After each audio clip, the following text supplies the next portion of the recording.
Magandang hapon mga kabay. So meron po akong estimate dito, circular saw.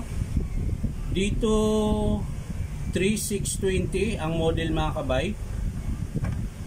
So ito mga kabay, piece out na po ito, old model po ito. Hindi ko lang alam kung may piyesa pa to. So ito mga kabay, dinala dito sa customer. Sabi niya dito daw sa wire ang problema. So sasaksak natin mga kabay. Minsan daw gumagana, tapos pag nagalaw yung wire namamatay. So yan mga kabay, wala po siyang power. So gagalawin natin.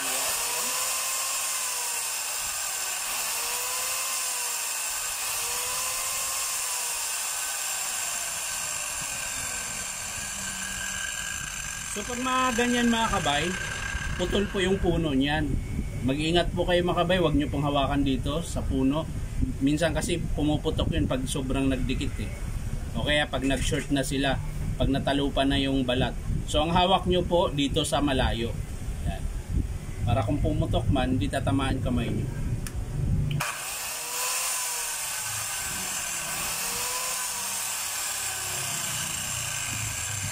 So yung ganyan mga kabay, kaya di siya pumuputok.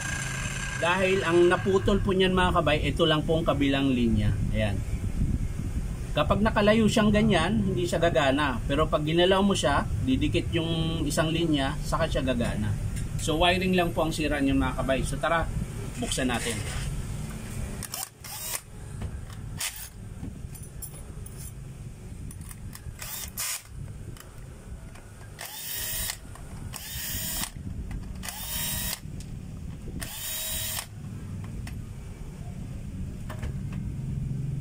Yun lang.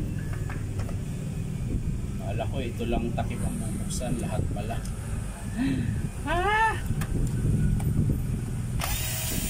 Lahat pala.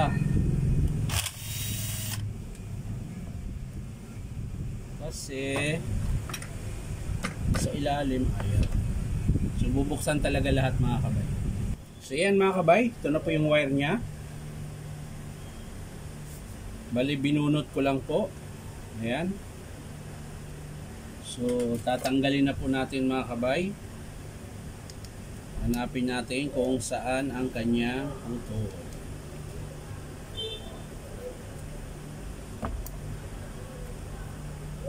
Ayan o. Yung brown po ang putol mga kabayan. So nandito po sa mismong malapit sa kanyang cord clamp na putol. Ayan. So dito na natin putulin mga kabay sa may tama. Ayan.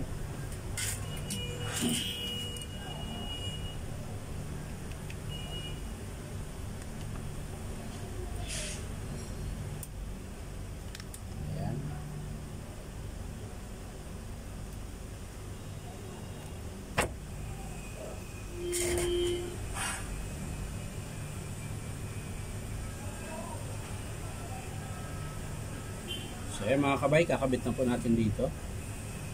Balik natin kung paano natin kinalas mga kabay, ganun din po ang pagbalik.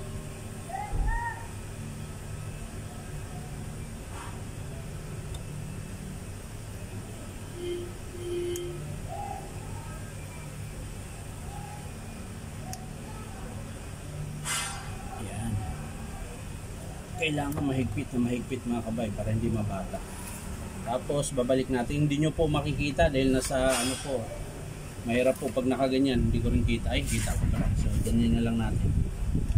So ayan mga kabay, ayusin lang natin yung wiring. Ayan. Tapos yung cord clamp. Ayan. So kakabit natin yung cord clamp mga kabay. Kaya pala nilagyan nila ng tape mga kabay, kasi nga ganun nga po yung problema niya. So ayan mga kabay, higpitan na po natin.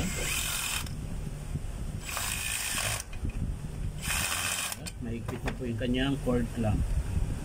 So babalik natin yung takip ng, ayan, malikabok pa mga kabay. Pero ayusin natin yung wire, baka may maipit mga kabay. Yun.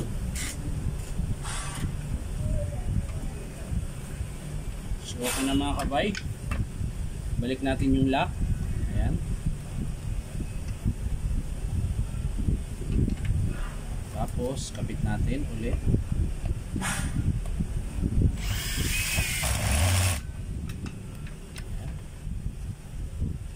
yung kanyang handle screw.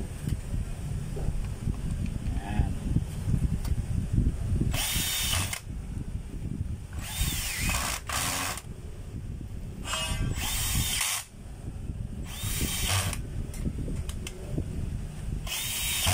So yan mga kabay, balik din natin yung kanyang lock sa kanyang base. Ayan. Kailangan kasing kalasin mga kabay dahil di mo makakakalas yung tawag nito. Hindi mo makakalas yung kanyang handle cover kung hindi kakalasin yung lock niyang base.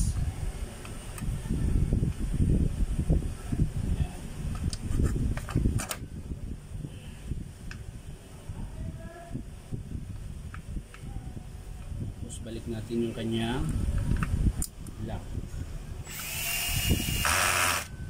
So yan na mga kabay. So testing natin ngayon, paanda rin natin kung namamatay pa rin siya ba.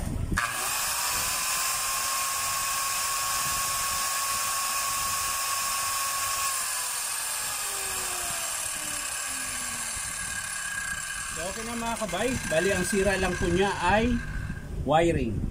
So puto lang po yung wiring mga kabay kanina. Kaya pala tinip nila ng paganyan.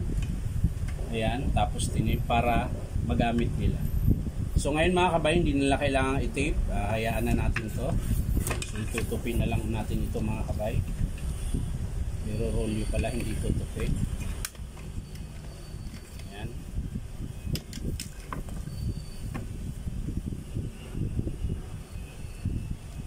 So yan mga kabay, yan lang po. So maraming salamat sa panunood at palike and share na rin po. At syempre po, subscribe nyo po ito aking YouTube account na Inom Tabay. So maraming salamat mga kabay. Bye bye.